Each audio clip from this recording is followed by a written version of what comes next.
है कुछ अरमान है,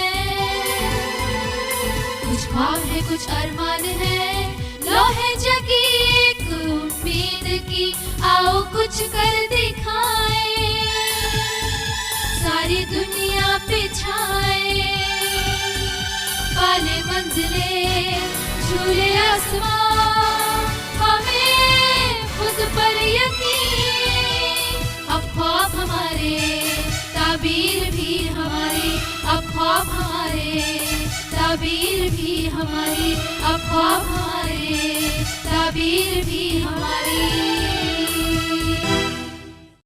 उठो ये मंजरे शब्ताब देखने के लिए कि नींद शर्त नहीं ख्वाब देखने के लिए। नाजरीन, जिनके हौसलों में सच्चाई होती है, जिनमें ये जज्बा होता है कि अपने ख्वाबों को ऊंचाई तक ले जाएं और जिनके कदमों में काबिलियत होती है आगे बढ़ने की, आखिर में ख्वाब उनके ही पूरे होते हैं, मंजिल उन्हें ही हासिल होती है। इसी कड़ी में आज हम पहुंचे हैं दिल्ली यूनिवर्सिटी के मिरांडा हाउस कॉलेज में और यहाँ हम बात करेंगे यहाँ के स्टूडेंट से कि क्या है उनके ख्वाब और वो अपने ख्वाबों को किस तरह से हासिल करने की जद्दोजहद में लगे हुए हैं। तो आइए चलते हैं मिरांडा हाउस कॉलेज में। बहू कैसी है बुनियाद उसके बाबुल का आंगन है, बेटी की कामयाबी से दो घरानों का चिराग रोशन है, बेटी बचाओ बेटी पढ़ाओ का नारा जो सर बुलंद है आज, बेटी है तो हर हमारा महकता गुलशन है। दिल्ली यूनिवर्सिटी के नॉर्थ कैंपस में ये शानदार कॉलेज मिरांडा हाउस है। ये कॉलेज हिंदुस्तान के सबसे बेहतरीन कॉलेजों में से एक है। इस कॉलेज में एडमिशन पाना आसान नहीं है। यहाँ से पढ़ाई कर लड़कियाँ कामयाबी के परचम लहरा रही हैं, जिसकी फहरिस्त बड़ी लंबी है। न जाने कितनी लड़कियां IAS, IPS बनकर मुल्क की खिदमत सर अंजाम दे रही हैं। हजारों लड़कियां यहां से तालीम हासिल कर हिंदुस्तान के कई शोबों में अपने खिदमत फराहम कर रही हैं। NSD से लेकर बॉलीवुड, IAS, IPS में लेकर पायलट तक में अपने टैलेंट का लोहा मनवा रही हैं। मिरांडा हाउस कॉलेज में पढ़ने वाली बेशतर लड़कियों के ख्वाब वही बनने का है जो उन्होंने अपने सीनियर्स के बारे में सुन रखा है। ख्वाब हमारे ताबीर भी हमारी। नाज़रीन, हमारे साथ मौजूद है मान्या झा जो कि मिरांडा हाउस कॉलेज की स्टूडेंट हैं और वो फिज़िक्स में ऑनर्स कर रही, लेकिन साथ ही साथ ये फ़ोटोग्राफी सोसाइटी की प्रेसिडेंट हैं। तो आइए जानते हैं कि इनके क्या ख्वाब हैं और ये किस तरह से समाज में कंट्रीब्यूट करने वाली हैं। मान्या, इस्तकबाल है आपका। जानना चाहूँगी कि आप फ़िज़िक्स ऑनर्स कर रही हैं, फ़ोटोग्राफी में आने का ख्याल कैसे रहा? फ़ोटोग्राफ़ी एक ऐसी चीज़ है जो मेरे साथ तब से रही है जब से मैं 3 साल की थी। मुझे हमेशा से एक मोमेंट को कैप्चर करना बहुत पसंद है और कहीं ना कहीं उसी से मेरा फ़िज़िक्स में इंटरेस्ट बना, क्योंकि जो टेक्निकलिटीज़ एंड जो फिनोमिनाज आप फ़ोटोग्राफ़ी से कैप्चर करते हैं या फिर जिन चीज़ों को ज़्यादा इन्हांस करते हैं वो उन्हीं की कैलकुलेशंस हम ज़्यादातर फ़िज़िक्स में करते हैं। And that was the starting of my love for physics. उसके बाद ऑफकोर्स चीज़ें डेप्थ में जाती गई एंड मुझे वो चीज़ें और अच्छी ही लगती गई, तो दैट्स वाई दोनों चीज़ अभी मैं साथ में संभाल रही हूँ। अभी आपने बताया था कि आप कमर्शियल पायलट भी बनना चाहती हैं, तो आप कमर्शियल पायलट भी आपका ख्वाब है और आप साथ ही साथ फ़ोटोग्राफी में भी हैं और फिल्म मेकर भी बनना चाहती हैं। तो इतनी सारी चीज़ों को आप एक साथ कैसे बैलेंस कर पा रही हैं? जहाँ तक फिल्म मेकिंग और फोटोग्राफी की बात है, मैंने अभी तक तो उनको as a career path completely consider नहीं किया है। इट्स अ हॉबी जो कि मैं एक आर्ट फॉर्म अपने साथ हमेशा रखना चाहती हूँ ताकि मैं अपने आप को एक्सप्रेस कर पाऊँ। बट और कमर्शियल पायलट का जब मेरे दिमाग में पहली बार ख्याल आया, it was when I took physics as my major subject, क्योंकि मुझे लगा कि वो डायरेक्टली एक दूसरे से कोरिलेटेड है एंड वो एक ऐसा करियर पाथ है जो कि मुझे बहुत ज़्यादा इंट्रीगिंग एंड बहुत इंटरेस्टिंग लगता है। And more than interesting, I kind of evaluated कि क्या वो चीज़ें मेरे लिए सही होंगी मेरे पर्सनालिटी ट्रेट्स के साथ, and to a great extent वो बिल्कुल करस्पॉन्ड करती है मेरी इंटरेस्ट के साथ, मेरे काम करने के तरीके के साथ। तो इसीलिए मैंने वो एज अ करियर पाथ अभी के लिए चुना है। बाकी बाद में जाके अगर मुझे कभी फ़ोटोग्राफी या फिल्म मेकिंग को सीरियसली लेना हुआ तो मैं खुद को रोकूंगी नहीं, मैं उसमें भी फिर उतनी मेहनत करूंगी जितना मैं दूसरी चीज़ों में करना चाहती हूँ। आप इतनी सारी चीज़ें एक साथ कर रही हैं, तो पेरेंट्स और टीचर्स ने आपको कहाँ तक सपोर्ट किया? मेरे पेरेंट्स हमेशा से बस ये चाहते थे कि मैं जो भी फील्ड चुनूँ अपने लिए उसमें मैं ज़्यादा एक्सेल करूँ, ना कि उन्होंने ये इम्पोजिशन नहीं डाली कि कौन सा फील्ड चुनूँ। एंड जहाँ तक टीचर्स की बात है, उनकी ऑफ कोर्स कंसर्न्स हमेशा जुड़ी रहती है कि मैं कहीं अपनी पढ़ाई पे कॉम्प्रोमाइज़ तो नहीं कर रही, बट थैंकफुली उनकी तरफ से इतना सपोर्ट रहा है कि जब जब मुझे एक्स्ट्रा हेल्प चाहिए थी अपने प्रोफेसर से, उन्होंने हमेशा बिना बेझिझक बस दिया है, हेल्प दिया है बहुत सारा। एंड मेरे पेरेंट्स के साथ भी कहीं ना कहीं सेम चीज़ है, एक level of concern her parent का रहता है कि कहीं आपका बच्चा भटक तो नहीं रहा, बट जब उनको ये दिख जाता है कि वो 100% अपना दे रहे हैं किसी चीज़ में, तो हिंडर करने से ज़्यादा वो सपोर्ट ही करता है। तो हम दुआ करेंगे कि आपने जितने भी ख्वाब सजाएं अपनी आंखों में, वो एक एक करके सारे के सारे पूरे हो जाएं। बहुत बहुत शुक्रिया हमसे बात करने के लिए। ख्वाब हमारे, ताबीर भी हमारी। नाज़रीन, हमारे साथ मौजूद है नेहा राबिया, जो कि स्टूडेंट यूनियन की प्रेसिडेंट है मिरांडा हाउस कॉलेज में। आइए उनसे बात करते हैं कि बतौर प्रेसिडेंट उनके ऊपर कितनी जिम्मेदारी है और वो इन जिम्मेदारियों को साथ साथ अपनी पढ़ाई को भी कैसे बैलेंस करती हैं। हाय राबिया, आपसे जानना चाहूँगी कि आप एक स्टूडेंट यूनियन की प्रेसिडेंट हैं, तो कितनी आपके ऊपर जिम्मेदारी होती है? पहली बात तो जैसे प्रेसिडेंट बनना ही मेरे लिए बहुत बड़ा चैलेंज था। मैं राजस्थान से बिलोंग करती हूँ, यहाँ पे आके जैसे ही प्रेसिडेंट बनी तो एक बहुत बड़ा प्राउड मोमेंट था। पावर आई, पावर के साथ बहुत सारी जिम्मेदारियाँ भी आई।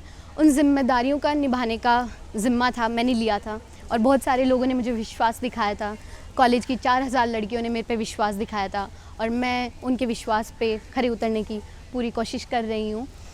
बहुत सारी प्रॉब्लम्स आती हैं, बहुत सारी कठिनाइयाँ आती हैं, लेकिन मेरा एक ही मोटो है कि जो भी आ रहा है सिखाने के लिए आ रहा है। Everything is for learning. हर चीज़ से कुछ ना कुछ सीखो और उस चीज़ को आगे आने वाले टाइम पे अप्लाई करो। तो मैंने मिरांडा हाउस में पिछले 2 साल में, ये मेरा 3rd ईयर है, पिछले 2 साल में मैंने बहुत कुछ सीखा। आई सो कि हाउ लाइफ लिव्ड, किस तरीके से ज़िंदगी जी जा रही है, और बहुत खूबसूरत तरीके से मैंने ज़िंदगी को जिया है मिरांडा हाउस में। और जितनी सारी चीज़ें मैंने सीखी 2 साल में, वो मैंने इस 3री साल में अप्लाई करने की पूरी कोशिश की। मैंने सबकी वॉइस को सुना और उन्हीं के लिए काम कर रही हूँ और काम करती रहूँगी। पढ़ाई का वक्त आप कैसे निकालते हैं? ये सब दिमाग का खेल होता है, आपको मैनेज करना होता है कि किस तरीके से आपको अपने काम को समय देना है, किस तरीके से आपको अपनी पर्सनल लाइफ को समय देना है। तो एक बैलेंस मैं कर लेती हूँ कि हाँ इतना काम मैं कर लेती हूँ, फिर घर पे जाके मेरे को जो पढ़ना होता है वो मैं पढ़ लेती हूँ। सो मेरे को ऐसी कोई प्रॉब्लम आई नहीं है कि मैं प्रेसिडेंट बनी हूँ। बहुत सारे बच्चे पूछते हैं कि आप प्रेसिडेंट बने हो, आपको अटेंडेंस की प्रॉब्लम होगी, आप क्लासेस नहीं ले पा रहे होंगे, लेकिन ऐसा बिल्कुल भी नहीं है। मैं प्रॉपर क्लासेस भी ले रही हूँ और मैं मेरी जिम्मेदारियाँ भी बहुत अच्छे से निभा रही हूँ। क्योंकि आप प्रेसिडेंट हैं तो अब मैं जानना चाहूँगी कि विमेंस डे, हाँ जी। इंटरनेशनल विमेंस डे पर आपका क्या पैगाम है? विमेंस डे, मैं मिरांडा हाउस में पढ़ रही हूँ। मिरांडा हाउस की हर लड़की के लिए हर एक दिन विमेंस डे होता है। तो मैं सभी लड़कियों को बोलना चाहूँगी कि अपने सपनों के लिए उड़ें, ज़िद करें, पूरा करें। दुनिया आपको वेलकम कर रही है, आओ, आपको कोई नहीं रोकने वाला है। बस आपको एक आवाज़ उठानी है खुद के लिए और आपको फिर कोई नहीं रोकेगा। और विमेंस को एम्पावरमेंट की ज़रूरत नहीं है, बस आम जनता की सोच को एम्पावरमेंट की ज़रूरत है। विमेन तो ऑलरेडी एम्पावर्ड है।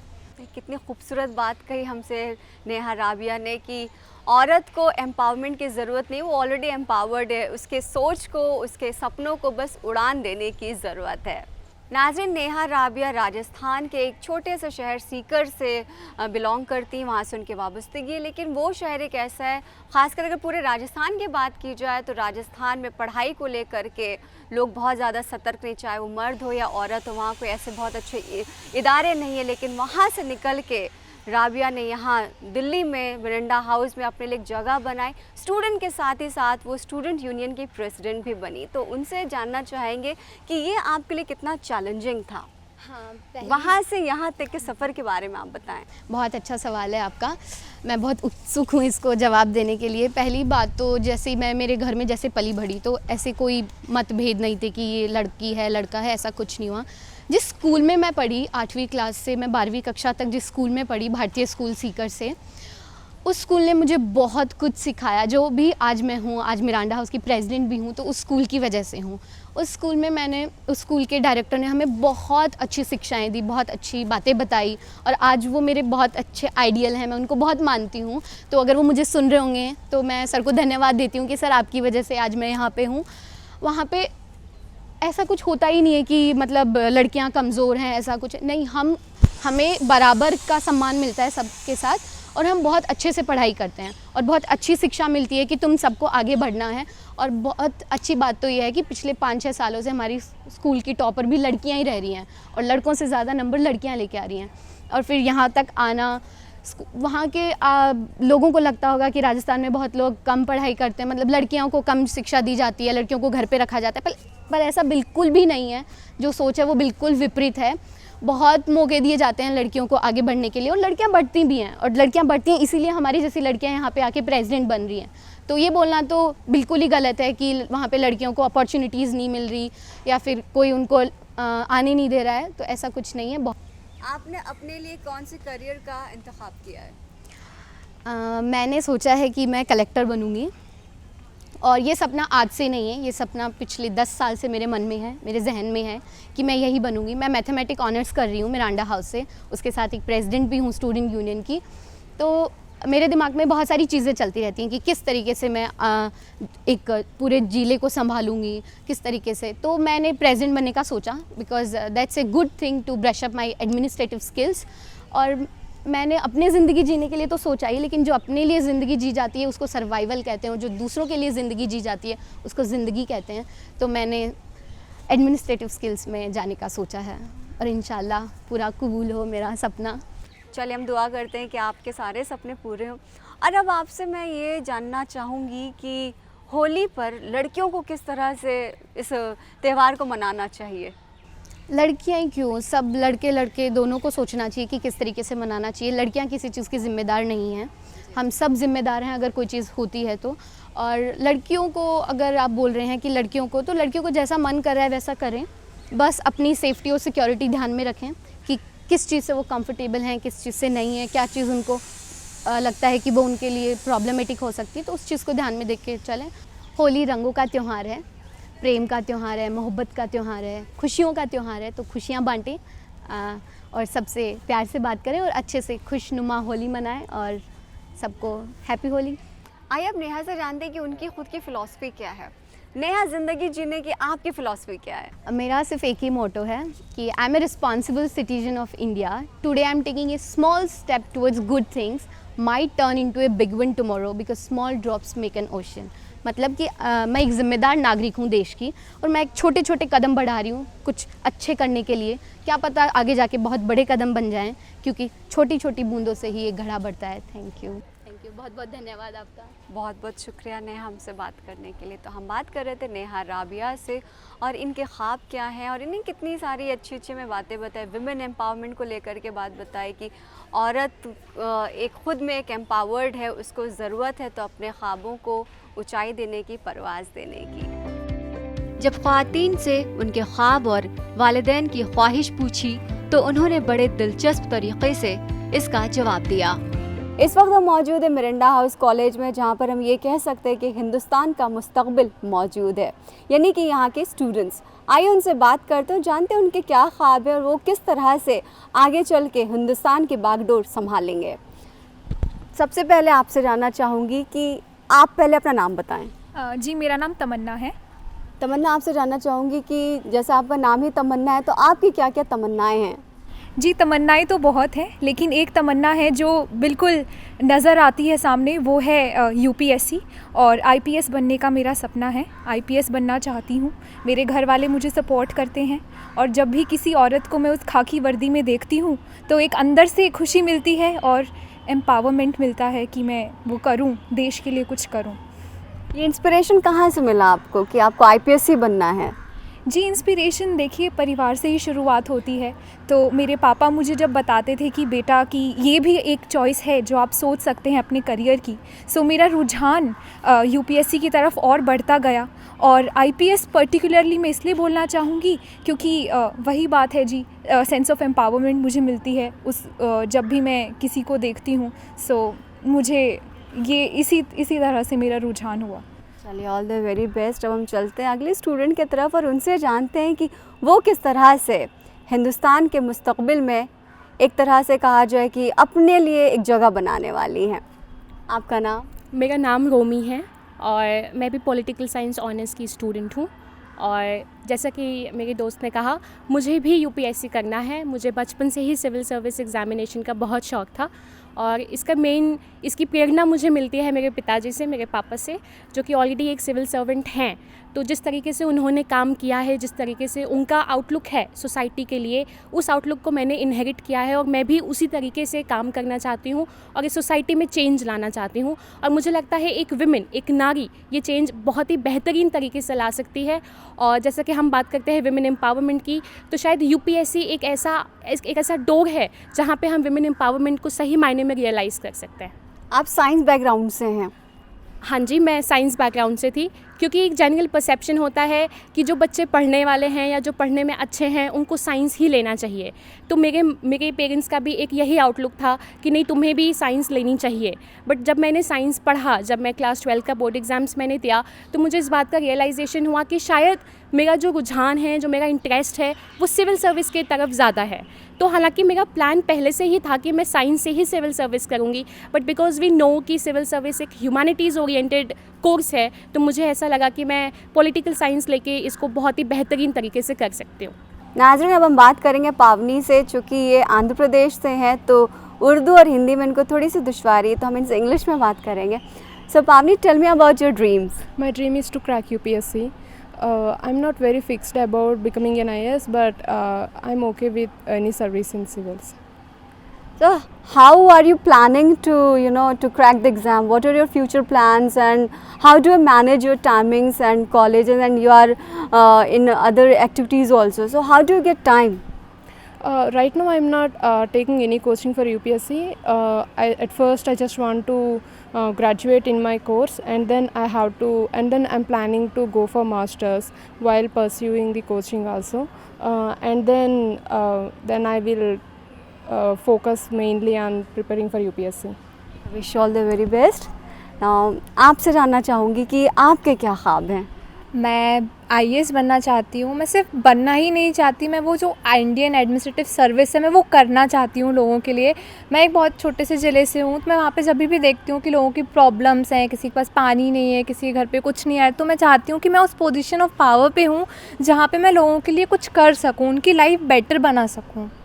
तो आईएएस बनने के लिए आपने क्या तैयारी कर रखी है? तैयारी तो अभी, जैसे कि मैं एक साइंस की स्टूडेंट थी, मैंने स्ट्रीम शिफ्ट किया मेरा अभी, और तैयारी एज सच कुछ नहीं है, बट हाँ कॉलेज पर मैं कोचिंग वगैरह लूँगी और अभी अपने बलबूते पे मैं जितना कर सकती हूँ, थोड़ा बहुत पढ़ना, न्यूज़पेपर पढ़ना, यही सब मैं अभी कर रही हूँ। वैसे मैं दुआ करूँगी कि आपके जो ख्वाब हैं पूरे हो जाए, लेकिन कभी कभी होता है कि इंसान एक दूसरा ऑप्शन भी रखता है, तो कोई दूसरा ऑप्शन भी है कि अगर आईएएस नहीं बने तो ये बन जाएंगे? मेरे पापा मेरे आइडियल हैं, तो जब भी मतलब मेरे डिक्शनरी में दूसरा ऑप्शन कोई है ही नहीं, हो कि मेरे पापा का ये मानना है और उनसे मुझे ये चीज़ मिला है कि अगर तू दूसरा ऑप्शन लेके चलेगी तो तू अपना 100% पहले पे कभी नहीं देगी, क्योंकि तुझे लगेगा कि ये नहीं हुआ तो वो तो है, बट अभी मेरे पास दूसरा कुछ भी नहीं है, तो मुझे यही करना है और यही करना है बस। तो नाज़रीन, हम बात कर रहे थे मानसी गुप्ता से, जो कि आईएएस बनना चाहती हैं। तो हम दुआ करेंगे कि यहाँ पर हमने जितने लोगों से बात की वो सब अपने अपने ख्वाबों को अचीव कर सके और आगे चल के हिंदुस्तान का नाम रोशन करें। इंटरनेशनल वुमेंस डे पर जानना चाहेंगे कि ये लड़कियाँ क्या सोचती हैं और क्या इनके पास पैगाम है। इंटरनेशनल वुमेंस डे पर आप कुछ कहना चाहेंगी? जी, मैं जो भी औरतें ये देख रही हैं शो, मैं उनको यही बोलना चाहूँगी कि बहुत बार है ना, ऐसा होता है कि ब्यूटी स्टैंडर्ड्स बने हुए हैं, you have to look a certain way, कि आप ऐसे दिखते हैं, आपको इस तरह से दिखना चाहिए, ये इस तरह के मापदंड होते हैं आपकी सुंदरता में। तो मैं उनको यही बोलना चाहूँगी, वो जैसे दिखते हैं, वो जैसे हैं, चाहे उनका किसी भी तरह का उनका आउटलुक है, वो जस्ट वैसे ही रहें, अपनी नेचुरल ब्यूटी में रहें, अपने आप को एम्ब्रेस करें, अपने आप को खुश हों कि वो एक ऐसी कड़ी है जो संसार की हर एक कृति को जोड़ती हैं, तो वो खुश रहें, जैसी वो हैं वो सबसे बेस्ट हैं। So they have to be perfect with their imperfections, अपनी खामियों के साथ खूबसूरत रहें, ये मैं कहना चाहूँ। बहुत ही खूबसूरत बात आपने कही। अब हम आते हैं रोमी के पास। रोमी के पास क्या मैसेज है, जानते हैं। मैं अपने मैसेज एक बहुत ही फेमस फेमिनिस्ट की एक लाइन से कहना चाहूँगी कि one is not born a woman, one is made a woman, जो कि हमारी फेमिनिस्ट सिमोन दे बिवोर ने कहा था। तो it is us who can actually deconstruct this ideology. तो हम इस सोसाइटी का बेस हैं और हमें इस आइडियोलॉजी को डीकंस्ट्रक्ट करना है। हम जो हैं वो हम हैं और हमसे ही ये पूरी दुनिया है, हमसे ही पूरा संसार है और हम चाहें तो हम इसे बदल सकते हैं। अब पावनी से जानना चाहेंगे कि उनके पास क्या ख़ास पैगाम है वुमेंस डे के लिए। So Pavani, I want to know about what are your messages for international women's day. I just want to say that women are capable of doing anything. I just advise them to do something in their life to achieve something and become independent. Not only just economically, in either ways also, in other ways also. Just have their own recognition. Very nice. आप कुछ कहना चाहेंगे women's day पर? मैं बस उन सभी से ये कहना चाहूँगी जो ये देख रहे हैं कि जो ख्वाब तुमने देखा था उसको तुम पूरा करो, तुम में उसे पूरा करने की पूरी क्षमता है। अपनी ज़िंदगी किसी की सेवा में, चाहे वो तुम्हारे पिता, चाहे वो तुम्हारा पति, चाहे वो तुम्हारा भाई, उनकी उसमें मत दिखाओ। जो ख्वाब तुमने देखा था वो भी बहुत मायने रखता है, वो भी बहुत मैटर करता है, तो तुम उसको पूरा करने में लग जाओ। लोग तो कहते ही रहेंगे, लोगों का तो काम ही है कहना कि ये लड़की ऐसी वैसी, इनकी चिंता मत करो। बस जो तुमने सोचा था उसको तुम करने में लग जाओ और तुम कर सकती हो। मुझे और हम सबको तुम पे पूरा विश्वास है। Thank you. तो नाज़रीन, देखिए कितनी खूबसूरत बातें यहाँ पे लड़कियों ने बताई वुमेंस डे के हवाले से। किसी ने ये कहा कि अगर आप खूबसूरत नहीं तो फिर भी आप अपने आप को सराहिए, अपने आप को खूबसूरत समझिए। किसी ने कहा कि आप किसी से डरिए मत, आप अपने में सक्षम, और किसी ने ये भी कहा कि आप अपने ख्वाबों को पूरा कीजिए। ख्वाब हमारे, ताबीर भी हमारी।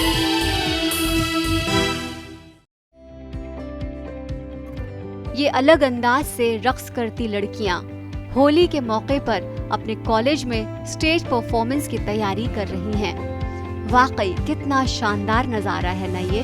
रोशनी मैसर होती है हमें शमा के जलने पर, फिजा में खुशबू घुलने को फूल का खिलना ज़रूरी है।